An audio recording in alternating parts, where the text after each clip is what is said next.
Bismillahirrahmanirrahim. Assalamualaikum warahmatullahi wabarakatuh. Halo, perkenalkan nama saya Nur Kamilah dari jurusan Pendidikan Guru Madrasah Ibtidaiyah UIN Syarif Hidayatullah Jakarta dengan NIM 1119183000104 kelas 4D.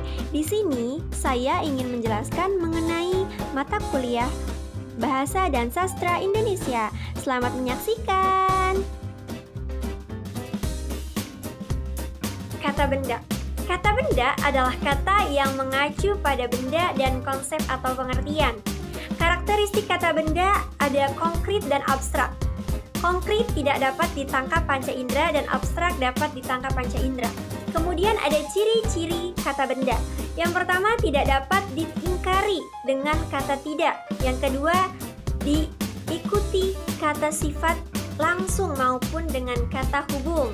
Yang ketiga, menduduki subjek, objek, dan pelengkap jika predikatnya kata kerja. Kemudian jenis kata benda ada turunan dan dasar. Identitas diri, menulis nama diri untuk menamai orang, tempat, atau sesuatu. Menulis nama keluarga dengan nama gelar kekerabatan, berhubungan, pertalian darah, atau perkawinan. Karakteristik nama diri dan keluarga. Muncul karakter pada diri dan tidak didapatkan sejak lahir. Menulis nama teman sejawat dengan status sosial. Muncul karakter pada diri dan tidak didapatkan sejak lahir. Menulis teman sejawat dengan pangkat akademik menggunakan huruf kapital di huruf yang pertama. Kalimat sapaan. Kalimat sapaan adalah ungkapan yang dipakai dalam sistem tutur sapaan. Ciri-ciri kalimat sapaan yang pertama, budaya. Kata sapaan untuk teman sebaya dan lebih tua. Kepada lebih tua harus menunjukkan rasa hormat.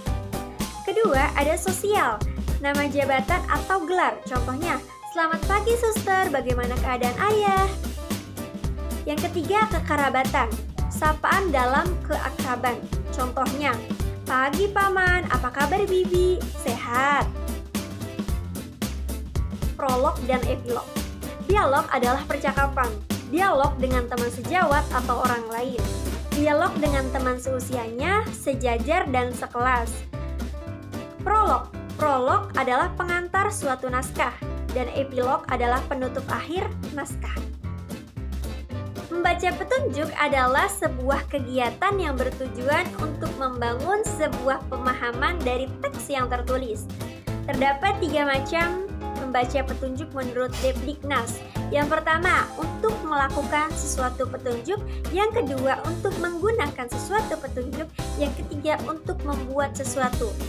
Kemudian ada contoh teks membaca petunjuk. Teman-teman bisa dibaca di bawah ini, di bagan. Kemudian ada tata cara membaca petunjuk. Teman-teman juga bisa baca.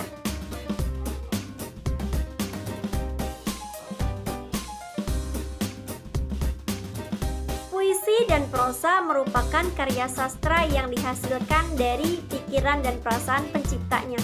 Puisi disusun dengan mengonsentrasikan struktur fisik dan struktur batinnya.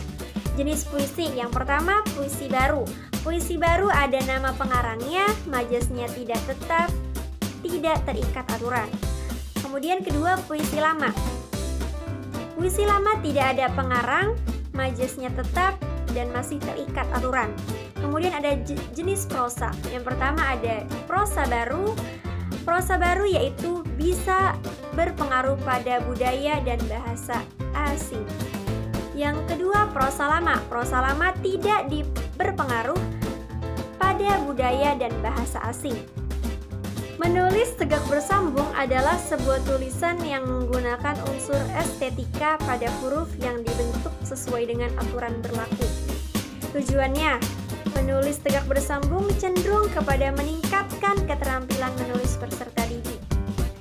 Ada beberapa aturan dalam penulisan huruf tegak bersambung dalam buku garis 3, yaitu posisi menulis, pembuatan pola, dan mengetahui beberapa huruf yang harus disambung seperti G, J, Y, atau yang berdiri tegak B, D, H, K, dan L. Kemudian ada beberapa aspek dalam pensekoran. Tulisan tegak bersambung berdasarkan standar Depdiknas, yaitu kerapihan, kesesuaian, huruf dan tulisan menggunakan huruf kapital, menggunakan tanda baca, dan kelengkapan huruf. Ringkasan merupakan penyajian singkat dari suatu karangan asli. Perbedaan antara ringkasan dengan ikhtisar. Ringkasan yang pertama itu berurutan, kemudian yang kedua untuk memangkas gagasan.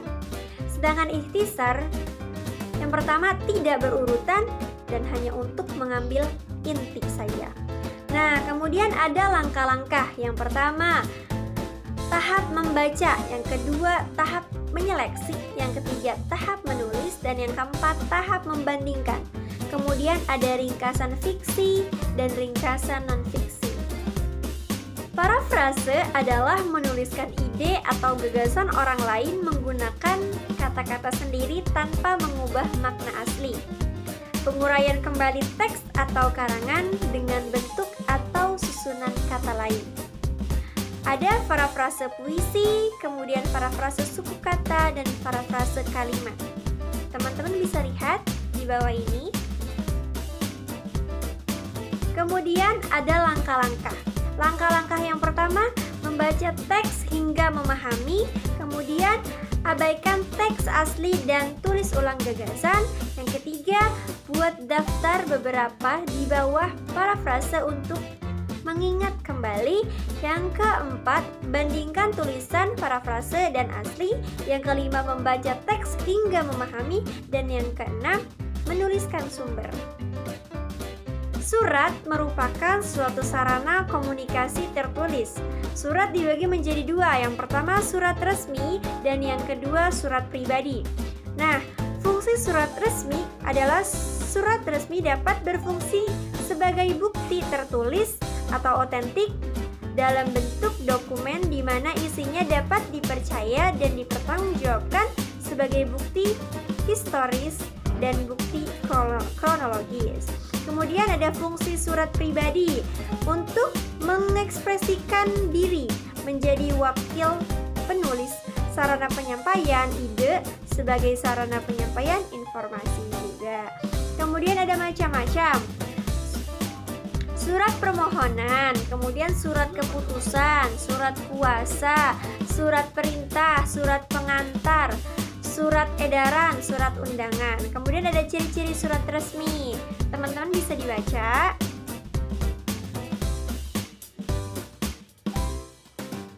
Kemudian ada tata caranya. Teman-teman bisa juga baca.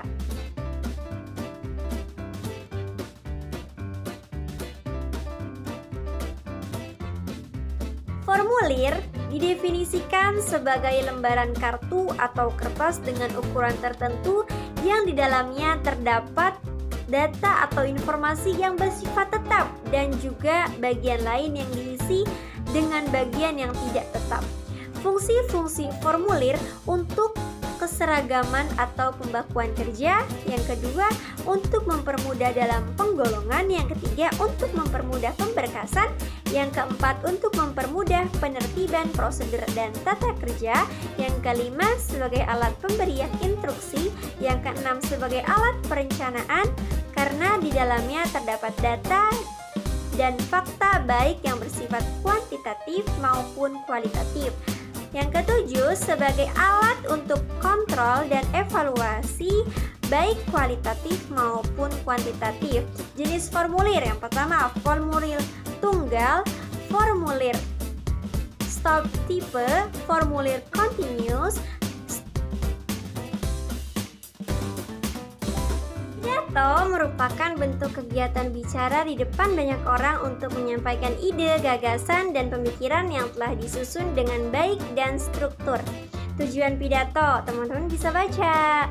Silahkan. Kemudian ada langkah-langkahnya.